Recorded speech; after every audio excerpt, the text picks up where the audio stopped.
네, 안녕하세요. 저는 UIT의 마실 김대현입니다. 오늘 다룰 주제는 와이파이 보안에 대해서 얘기를 하려고 하는데요. 일단은 다들 무선 랜들 많이 쓰잖아요. 휴대폰에서 액세스 포인트 연결해서 쓰고 하는데 이제 그런 일련의 과정들을 다 다루기에는 이제 주제가 너무 광범위하고 많기 때문에 오늘은 단순히 이제 와이파이를 가지고 액세스 포인트에 어떻게 접속을 하고 그 접속하는 과정에서 중간에 어떤 보안의 위협이 있는지 이제 그런 내용들을 다뤄보려고 합니다. 네. 첫 번째는 이제 무선랜의 접속 과정에 대해서 잠깐 살펴보려고 하는데요. 일단 무선랜의 접속 과정을 살펴보려면은 이 비콘이라는 거에 대해서 알아야 되는데, 비콘이라는 거는 이제 특정한 주파수를 가지고 일정 주기로 전송되는 비지향성 단속형 신호라고 해요. 그래서 흔히 얘기하는 우리 길 가다 보면 뭐 FM이나 AM 이런 라디오 주파수도 이런 비콘에 해당되고요. 그다음에 비콘 프레임 같은 경우에는 그런 특정한 주파수를 가지고 자신의 존재를 알리고 이제 찾기고 쉽게 하고 상호 교신에 이제 참여할 수 있게 하는 이제 그런 패킷들을 전송하는 걸 이제 비콘 프레임이라고 하는데요.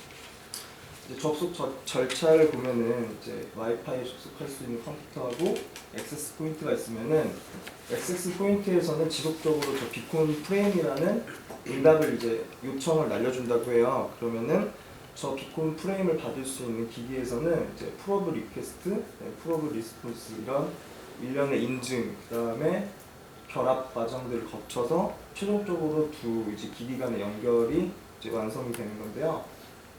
근데 이제 이 무선랜의 프레임을 살펴보게 되면은 이제 총 몇 바이트로 크게 이루어져 있는 바이트 중에 저것들을 이제 다 다룰 수는 없으니까 저희가 유심하게 살펴볼 곳은 이제 프레임 제어 쪽인데요. 프레임 헤더에서 프레임 제어 부분을 살펴보면은 뭐 프로토콜 타입, 그다음에 하위 타입, 그다음에 뭐 아래 순차적으로 많이 있는데 그 중에서도 저는 지금 저 타입 부분을 좀 중점적으로 보려고 해요. 네, 저 타입 부분은 총 세 가지 일을 수행을 하는데, 첫 번째는 이제 관리 프레임이고요. 저 관리 프레임 같은 경우에는 아까 그 비콘 프레임으로 날라오는 것 중에 하나인 이제 인증하고 인증 해제, 결합, 재결합, 그다음에 비콘, 그다음에 프로브 요청 이런 것들을 다루고요. 그 안에 이제 다시 또 제어 프레임, 데이터 프레임이 있어서 제어 프레임 같은 경우에는 그냥 송신, 그다음에 승인 이런 것들만 가지고 파악을 하고, 데이터는 말 그대로 우리가 날리는 평문이나 이런 것들을 데이터 프레임이라고 합니다. 그래서 이제 저런 타입을 가지고 무선랜의 이제 근본적인 취약점을 알아볼 건데요. 일단 무선랜 자체가 계속 비콘 프레임을 뿌리기 때문에 아무리 숨기기가 일단 어렵다는 취약점이 있고요. 그러니까 내가 응답을 받고 싶지 않아도 이미 주파수를 저렇게 계속 나 여기 있다고 내가 누구야라고 뿌려주고 있기 때문에 숨기는 것 자체가 일단 불가능해요. 그렇기 때문에 이제 저희가 이제 라디오를 들을 수 있는 것도 어떻게 보면은 뭐 도청까지는 아니지만 그렇게 엿듣는 거를 이제 스니핑 한다라고 하는데요. 저렇게 비콘을 뿌려줌으로써 이제 스니핑이 가능해지는 거죠. 그래서 이 무선랜을 이제 해킹하고 가장 보안에 취약되는 요점은 이게 끝이에요. 관리와 제어 프레임에는 이제 무결성 보호기법이 전혀 적용되어 있지 않기 때문에 패킷을 수정하거나 재전송하는 방법으로 매우 간단하게 패킷 인젝션을 수행할 수 있어요. 여기서 패킷 인젝션이랑 내가 원하는 뭐 0101 뭐 이런 걸로 된 패킷 신호를 이제 무선 AP 액세스 포인트한테 보내면은 걔는 이게 맞는지 아닌지 검증할 필요가 없이 그냥 그 패킷을 그대로 받아들인다는 거예요. 그래서 이런 패킷을 이제 해커가 저렇게 정상적인 응답과 요청을 하고 있는 과정에서 스니핑을 하게 되면은 패킷 인젝션 공격을 통해서 원래 정상적인 응답 요청을 끊어버리고 이제 자기가 어떤 원하는 무언가를 이제 수행을 할 수가 있겠죠. 그래서 이제 보안을 위해 흔히 이제 사용하는 방법이 이제 SSID 숨기기나 이제 맥 어드레스를 등록해서 특정 주소만 등록하는 방법이 있고, 그다음에 이제 암호를 설정을 해서 이제 인증하는 과정에서 암호 키가 맞으면 접속할 수 있게 해주는 과정을 거치는데요. 아까도 얘기드렸지만 쟤는 비콘 프레임을 지속적으로 뿌려주고 있기 때문에 스니핑 강화 염려가 있어서 이제 저 SSID 같은 경우에는 소용이 없고, 맥 어드레스 같은 경우에는 이제 뒷부분에 살펴볼 내용이고, 이제 암호화 설정 같은 경우에도 완전하게 이제 보안에 최적화되어 있지 않다라는 걸 이제 보여드리려고 합니다. 그래서 무선랜의 이런 취약점을 이용한 공격 방법들이 있는데 이제 첫 번째가 무차별 검색 공격이라고 해요. 보통 저희 회사 내부에서도 이제 네이버 WRAM이나 네이버 게스트 같은 경우에는 이제 SSID를 숨겨놓고 이제 다른 사람이 검색을 할 수 없게끔 만드는데 보통 이제 아까 비콘 프레임이 계속 뿌려지기 때문에 스니핑을 이용하게 되면은 저 숨겨진 SSID 같은 경우에도 금방 바로 찾아낼 수 있다는 거죠. 그래서 SSID를 숨겨놓는 방법으로는 보안에 그렇게 뛰어난 장점을 가지지 않는 것 같습니다. 두 번째 경우에는 이제 등록된 맥 주소만 가지고 접속하는 방법인데 이제 액세스 포인트에서는 이제 저 맥 주소를 가지고 저기 일치하는지 검색을 해서 그 일치하는 이제 컴퓨터만 접속을 이제 허용해 주는 기능들이 있는데요. 이제 그 기능을 보면은 맥 주소를 복사할 수 있는 이제 스푸핑이라고 있어요. 그 맥 주소를 복사하고 자기 자신이 그 맥 주소를 그대로 가지고 이제 아까처럼 똑같이 그 관리 프레임 인증 해제 목록을 보낸 다음에 자기 자신이 복사한 주소를 가지고 다시 액세스 포인트에 접속을 하게 되면은 그대로 이름이 이제 주소가 같으니까 맞겠지 하고 이제 접속을 시켜주는 거예요. 그다음에 그럼 저것들이 이제 괜찮다고 보는데 패스워드를 걸면 다 해결되지 않냐? 라고 해서 이제 무선랜의 암호화 방식에 대해서 잠깐 보면은 이제 WEP가 있고 WPA가 있는데요. WEP 같은 경우에 이제 오래된 방식이기도 하고 이미 사용이 많이 안 되고 있어서 여기서 다루지는 않을 거고요. WPA와 WPA2만 보려고 합니다.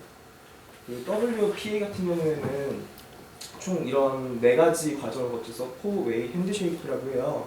그래서 저 256비트의 사전 공유 키를 어떻게 생성을 하냐면은 보통 SSID의 이름을 가지고 암호화를 해서 그걸 256비트 사전 공유 키를 만들고 이제 서로 그 가지고 있는 이름을 가지고 이제 요청과 응답을 한 다음에 그 이름, 그러니까 SSID랑 맥 어드레스,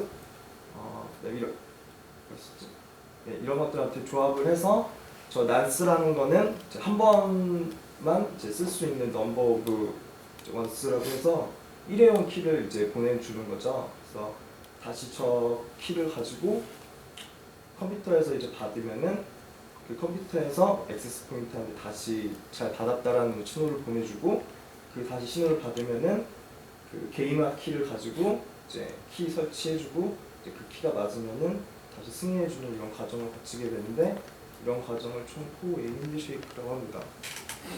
그래서 핵심은 그 사전 공유 키와 5개의 매개 변수로 이제 저런 거 만들게 되는데 이제 그 만드는 게 이제 SSID 인증자랑 피인증자 난스, 그다음에 인증자 맥 주소, 그다음에 피인증자 맥 주소를 가지고 1대1 대칭 키를 이용해서 모든 데이터를 암호화한다고 합니다.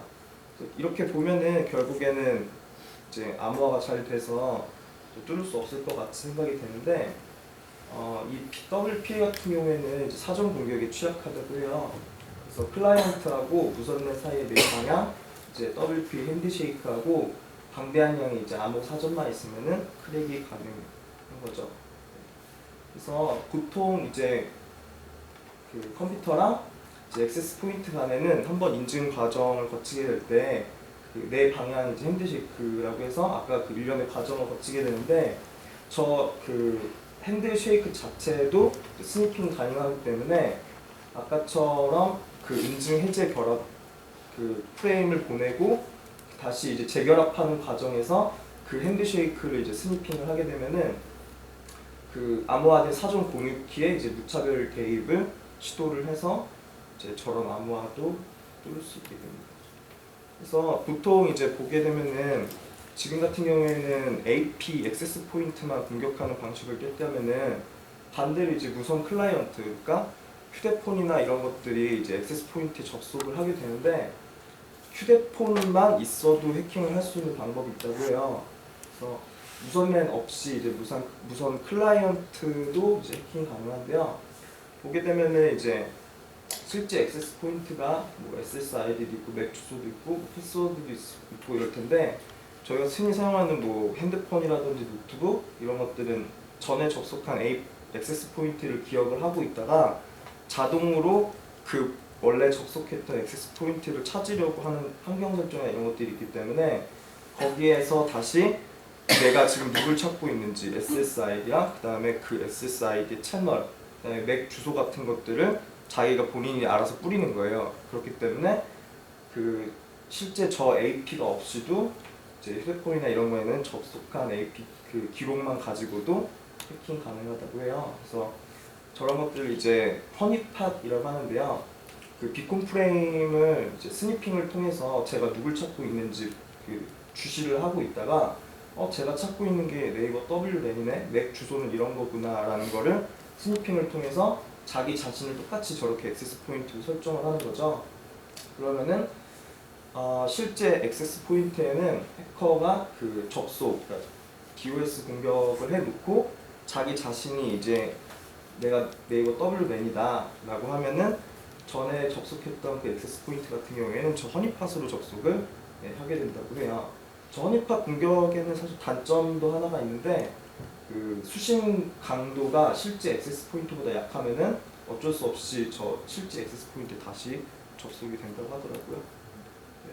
그래서 아까 그 패스워드 인증 기법 중에서 그 WPA 암호를 가지고 네 방향 핸드쉐이크를 하는데 아까 그 인증 과정에서 패킷 1, 2나 2, 3만 알아도 크랙이 가능하다고 하는데 아까 그 그림을 다시 보게 되면은 그 허니팟을 생성한 해커가 이제 프로브 인증 그 요청하고 응답만 이제 가고 다시 이제 인증자한테 SSID랑 그것들 이제 암호화한 거를 개인화 키를 다시 컴퓨터한테 보내주는데 저 두 과정에서 저 패킷 1, 2만 캡처를 해도 마지막 이제 컴퓨터에서 다시 액세스 포인트한테 보내주는 정보를 가지고 크랙이 가능하다고 합니다. 그래서 여기까지 오려고 길게 얘기를 했는데요.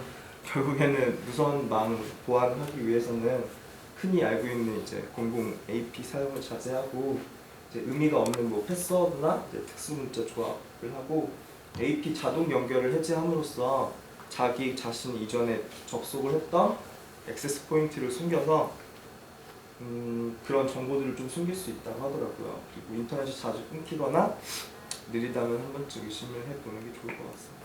네, 여기까지입니다. 감사합니다.